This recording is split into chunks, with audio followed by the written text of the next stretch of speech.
Hi friends, ഇന്ന് ഞാൻ ഇവിടെ കാണിക്കുന്നത് വെജ് ബർഗർ ആണ്. ഇത് ഞാൻ എൻ്റെ മോഡലിൽ ഞാൻ ചെയ്യുന്നു. അത് നിങ്ങൾക്ക് അങ്ങോട്ടും ഇങ്ങോട്ടും മാറ്റിയിട്ട് കസ്റ്റമൈസ് ചെയ്യാം. സോ ആദ്യം ഇവിടെ യൂസ് ചെയ്യേണ്ടത് മിക്സ്ഡ് വെജിറ്റബിൾ.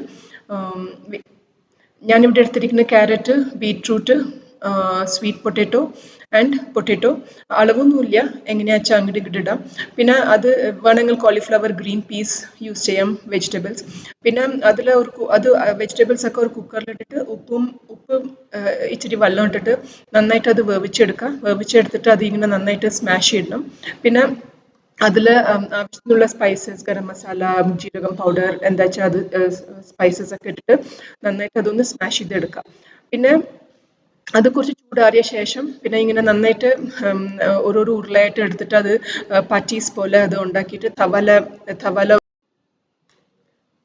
അത് 4-5 സ്പൂൺ തവല ഓയിലിട്ടിട്ട് അത് അങ്ങോട്ടും ഇങ്ങോട്ടും പുരട്ടിയെടുക്കുക. അതൊന്ന് ഫ്രൈ ചെയ്യേണ്ട മാതിരി എടുക്കാം.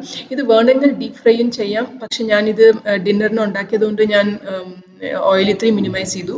സോ ഇങ്ങനെ കുറച്ച് എക്സ്ട്രാ ഓയിൽ ഇങ്ങനെ മേലെ തവാലിട്ടിട്ട് അത് നന്നായിട്ട് അതൊന്ന് അങ്ങോട്ടും ഇങ്ങോട്ടും വറുത്ത് എടുക്കാം.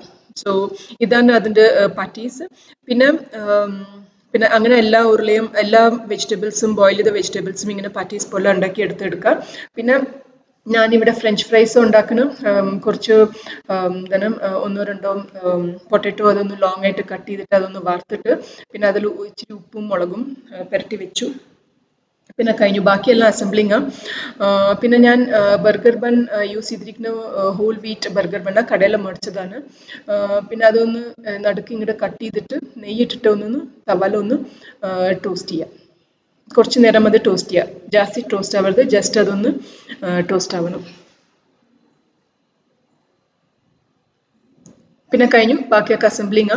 പിന്നെ ഒരു സ്പൂൺ ടൊമാറ്റോ സോസ് എടുക്കാം. അത് ഒരു ഭാഗത്ത് അത് നന്നായിട്ട് അതൊന്ന് പുരട്ടിയെടുക്കാം. പിന്നെ ലെറ്റ്യൂസ് യൂസ് ചെയ്യാം. അത് നന്നായിട്ട് അതങ്ങോട്ട് നടുക്കുക അതിൽ വെക്കുക. പിന്നെ പാറ്റീസ്, നമ്മൾ ഫ്രൈ ചെയ്ത പാറ്റീസ് ഇതിലിടാം. പിന്നെ അതിന് മേലെ ഓണിയനും ടൊമാറ്റോവും റൗണ്ടായിട്ട് കട്ട് ചെയ്തിട്ട് ഇടാം. കഴിഞ്ഞു, ഇത്രയേ ഉള്ളൂ. എളുപ്പത്തിൽ ഉണ്ടാക്കാം. കുറച്ച് മെനക്കെട്ടാൽ നമ്മൾ ഇങ്ങനത്തെ സാധനങ്ങളൊക്കെ നമ്മൾ വീട്ടിൽ തന്നെ ഉണ്ടാക്കി കഴിക്കാം, കുറച്ച് ഹെൽത്തി ആയിട്ട്. പിന്നെ അത് ഇത്തിരി സോസ് ഇട്ടിട്ട് നമുക്ക് സെർവ് ചെയ്യാം. സോ ഈ വീഡിയോ എല്ലാവർക്കും ഇഷ്ടമായി വിചാരിക്കുന്നു. ഇങ്ങനത്തെ പോലെ വീഡിയോസിന് എൻ്റെ ചാനൽ ഒന്ന് സബ്സ്ക്രൈബ് ചെയ്യൂ. Thank you for watching.